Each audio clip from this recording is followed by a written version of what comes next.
শ্রেণীকক্ষে বসেই শিক্ষার্থীরা পরিচালনা করছে অত্যাধুনিক রোবট, তৈরি করছে নতুন সফটওয়্যার। চীনের সিচুয়ানের চেংদু শহরের স্কুলগুলোতে কৃত্রিম বুদ্ধিমত্তার নতুন যুগ। গেল বছর শিক্ষা মন্ত্রণালয় সিদ্ধান্ত নেয় আগামী দশকের মধ্যেই প্রাথমিক ও মাধ্যমিক পর্যায়ের প্রতিটি শিক্ষার্থীকে এআই শিক্ষার আওতায় আনা হবে। লক্ষ্য ছোটদের কৃত্রিম বুদ্ধিমত্তার অভিজ্ঞতা দেয়া এবং বড়দের বাস্তব জীবনে প্রযুক্তির প্রয়োগ শেখানো।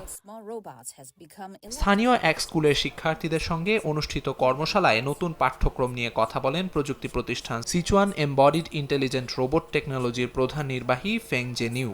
তিনি জানান, ভবিষ্যৎ প্রযুক্তি দুনিয়ায় কৃত্রিম বুদ্ধিমত্তার দ্রুত অগ্রগতির সঙ্গে তাল মেলাতেই এ পদক্ষেপ। আগামী 10-20 বছরে প্রত্যেক শিক্ষার্থীকে কৃত্রিম বুদ্ধিমত্তার বাস্তবতার মুখোমুখি হতে হবে। ভবিষ্যৎ আমাদের বাধ্য করছে এখন থেকেই এআই শিক্ষা শুরু করতে। এরই মধ্যে বেশ কিছু স্কুলে বাধ্যতামূলক করা হয়েছে এআই প্রোগ্রামিং ও রোবোটিক্স। শিক্ষার্থীরা প্রোগ্রামিং শিখছে, তৈরি করছে নিজস্ব রোবট। সেই সঙ্গে কৃত্রিম বুদ্ধিমত্তা নির্ভর নৈতিক শিক্ষা, ক্রীড়া ও বিজ্ঞান চর্চার মতো বিষয়গুলোতে গুরুত্ব দেওয়া হচ্ছে বলে জানায় সংশ্লিষ্ট কর্তৃপক্ষ।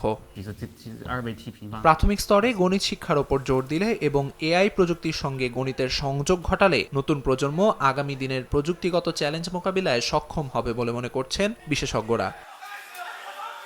আমিরুল ইসলাম আলিফ, সময় সংবাদ।